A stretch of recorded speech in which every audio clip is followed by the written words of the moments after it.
ఖుషిని తీసుకుని గుడికొచ్చారో నాకు బాగా తెలుసు.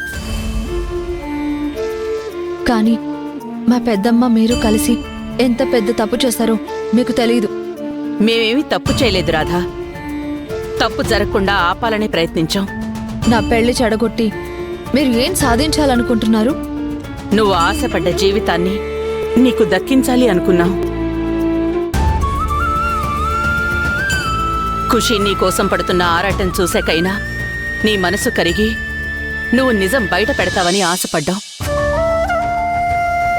కానీ నువ్వు నోరు విప్పి ఒక్క మాట కూడా మాట్లాడలేదు.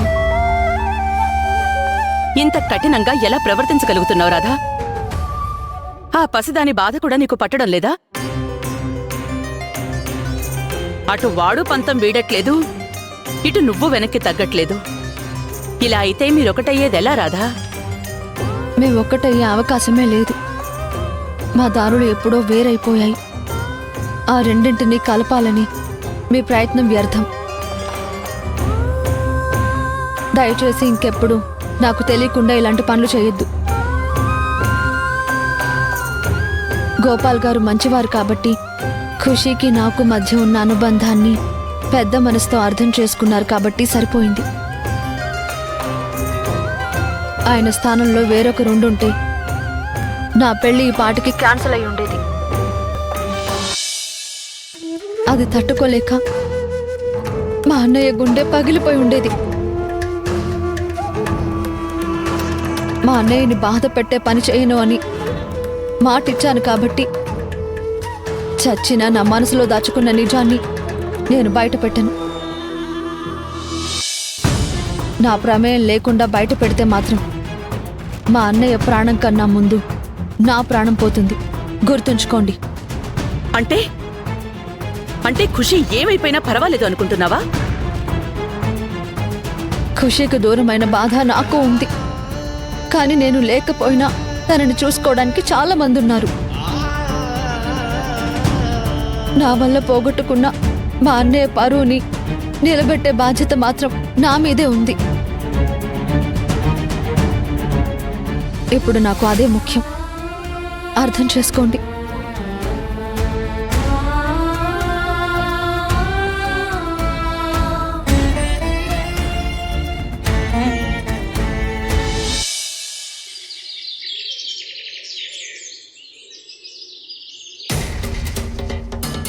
ఏంటి, రాధ వేరే పెళ్లి చేసుకుంటుందా? అవునమ్మా, మామయ్య ఈ మాట నాకు చెప్పాడు. ఆశ్చర్యంగా ఉంది కదా నందు. రాధ అంత ఈజీగా శ్యామ్ని వదిలిపెడుతుందని ఊహించలేదు. నాకైతే మామయ్య విషయంలో రాధ నాకు పోటీగా లేకుండా పోయిందని చాలా హ్యాపీగా ఉంది. రాధ బాధ తీరిపోయింది, కానీ మంజు ఇంకా లైన్లోనే ఉంది కదా. తనని ఎలా సైడ్ చేయాలో అర్థం కావడం లేదే. నన్ను సైడ్ చేయడం మీ వల్ల కాదు.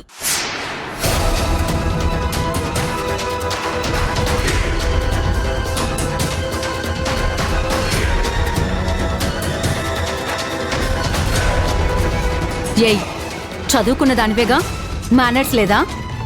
లోపలికొచ్చే ముందు కాలింగ్ బెల్ కొట్టి పర్మిషన్ అడిగి రావాలని తెలీదా? నా ఇంట్లోకి నేను రావడానికి పర్మిషన్ ఎందుకు? ఏంటి, నీ ఇల్లా? మీ నాన్నేమైనా కట్టాడా ఈ ఇంటిని? ఇది మా మామయ్య కష్టపడి కట్టుకున్న ఇల్లు. ఈ ఇంటికి నీకు ఏ సంబంధం లేదు. నువ్వు పరాయిదానివి, పరాయిదానిలా ఉండు. పిచ్చినందిని, రేపు మీ మావయ్య నన్ను పెళ్లి చేసుకున్నాక ఇది నా ఇల్లే అవుతుంది కదా.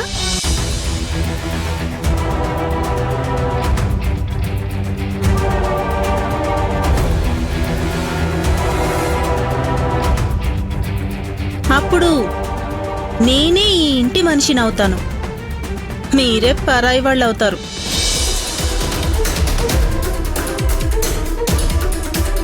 మంజు,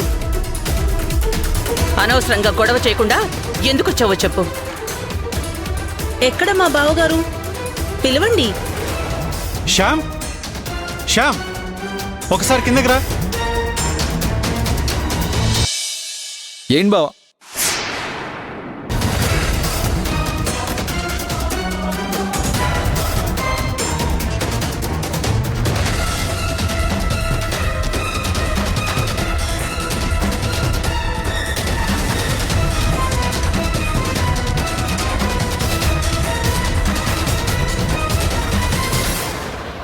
మళ్ళీ ఎందుకు వచ్చావు? అదేంటి బావా అలా అడుగుతున్నావు? నేను నీకు 5 days టైం ఇచ్చానన్న విషయం గుర్తులేదా? నాకు తెలుసు బావా, నువ్వు నా మాట లెక్క చేయవని, బెదిరించడం తప్ప నేనేం చేయలేనని నిర్లక్ష్యంగా ఉన్నావు కదా. నువ్వింతవరకు నీ నిర్ణయం ఏంటో చెప్పలేదంటే ఈ విషయంలో నేనెంత సీరియస్గా ఉన్నానో నువ్వు అర్థం చేసుకోవట్లేదు. కానీ నేను ఖుషీ కోసం నిన్నింకొక్కసారి అడుగుదామని వచ్చాను. చెప్పు బావా, నన్ను పెళ్లి చేసుకోవాలి అనుకుంటున్నావా, లేక ఖుషీని నాకు అప్పగించాలి అనుకుంటున్నావా? ఏం డిసైడ్ అయ్యావు? ఆ రెండిట్లో ఏదీ జరగదని నీకెన్నోసార్లు చెప్పాను. ఖుషీ జోలికొస్తే నేను ఊరుకోను మంజు. నా ఓపికను పరీక్షించొద్దు. తాళి కట్టి భార్యం చేసుకోమంటే నువ్వు తిరుగుబాటు చేస్తావని నేను ఊహించాను. అందుకే ఖుషీ మీ దగ్గర ఉండడం సేఫ్ కాదని మేం ఆల్రెడీ కోర్టులో అప్పీల్ చేసుకున్నాం.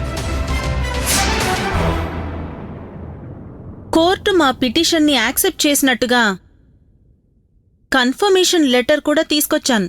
కావాలంటే చూసుకో.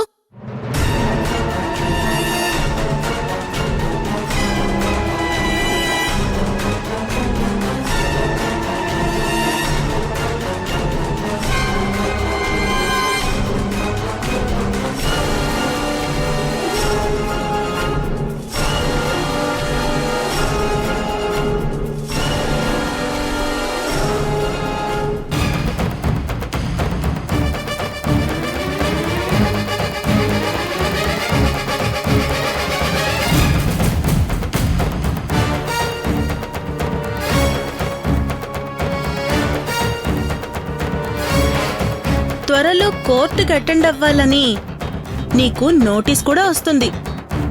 నువ్వు రెడీగా ఉండు బావా. కోర్టుకు వెళ్ళాక ఖుషీ మాకు దక్కే ఛాన్సే ఉంది. కాబట్టి ఖుషీ కావాలి అనుకుంటే నువ్వు నన్ను పెళ్లి చేసుకోక తప్పదు. ఖుషీకి నీ మీద ఇష్టమే లేనప్పుడు నువ్వు బలవంతంగా శ్యామ్ని పెళ్లి చేసుకొని ఏం సాధించాలనుకుంటున్నావు? ఖుషీ నన్ను ద్వేషించడానికి కారణమే మీరు.